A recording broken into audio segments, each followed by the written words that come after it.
Hello family, welcome back to my channel. তো আমি পূর্ণিমা, আজকের ব্লগটা শুরু করছি এখান থেকে। তো দেখো, আমি কিন্তু শাড়ি পরে রেডি হয়েছি, মেকআপও করে নিয়েছি, আর এদিকে কিন্তু আমি আমার ব্যাগ গুছিয়ে নিয়েছি, কারণ এরপর আমি যাব আমার বাপের বাড়ি। তো আমি এবার পুরো রেডি হয়ে তোমাদেরকে দেখাচ্ছি। তো দেখো, এবার কিন্তু আমি গয়নাগাটি পরে চুলটা আসলে পুরোপুরি রেডি, আর অপেক্ষা করছি আমার বাবা কখন আমাকে নিতে আসবে আর আমি কতক্ষণে বাড়ি যেতে পারবো। তো দেখো, এবার কিন্তু বাবা চলে এসেছে, তার সাথে এসেছে জিজু। তো তারপর ওরা আমাদেরকে নিয়ে চলে এসেছিলো আমাদের বাড়িতে। আর বাড়িতে এসে আমি কিন্তু কোনো দিকে না গিয়ে প্রথমেই গিয়েছিলাম আমার মা দুর্গার কাছে। তো মা দুর্গার কাছে প্রথমেই করব প্রণাম। তো প্রণাম করে আমি কিন্তু মা দুর্গার কাছে চেয়ে নিয়েছিলাম আশীর্বাদ।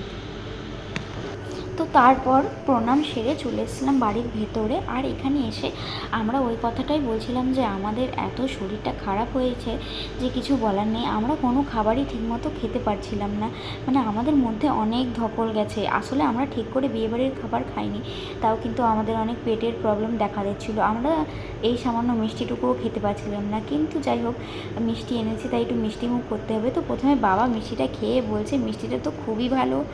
আর মিষ্টিটা হচ্ছে আমার শ্বশুরবাড়ির এখানের একটা দোকান, বেঙ্গল সুইট, ওখানে কিন্তু দারুণ মিষ্টি পাওয়া যায়। এই দেখো, আমার মাও কিন্তু মিষ্টি মুখ করে নিয়েছে। আর এদিকে বর্মশাই প্রথমে আমাকে খাইয়ে দিল। আমি দেখো খাওয়ার আগে করে ফেলেছি, আমার মুখটা এতটুকু, আর আমি যেটুকু করেছি পুরো মিষ্টি আমার মুখে ঢুকবেও না। আর তারপরে এখানে আমি এবার আমার বর্মশাইকে একটুখানি মিষ্টি খাইয়ে দেবো। বোন বলছিল যে তোরা দুজনে একটু দুজন দুজনকে খাইয়ে দে, আমি একটু ভিডিও করবো, তার জন্যই এটা। যদিও ভিডিও করা ছাড়াও আমরা দুজন দুজনকে খাইয়ে দিই। আর তারপরে মিষ্টি খাওয়ার পর আমরা বসে গেছিলাম ভাত খেতে, কারণ আমরা দুপুরবেলা গেছিলাম। তো আজকে মা রান্না করেছিল ভাত, স্যালাডের মধ্যে ছিল শসা, লেবু, আর ছিল শাক, একটা ছিল চিকেন পকোড়া, আর ছিল এখানে পোস্ত, ফুলকপি দিয়ে সবজি, আর ছিল এখানে মাছের ঝালদা, আর ছিল আলু ভাজা, আর ছিল ডাল। এই মাছের ঝালদাটা আমার খেতে কিন্তু খুবই ভালো লাগে, আর আলু ভাজাটা কিন্তু দারুণ হয়েছিল। তো চলো এবার আমি খাওয়া শুরু করি।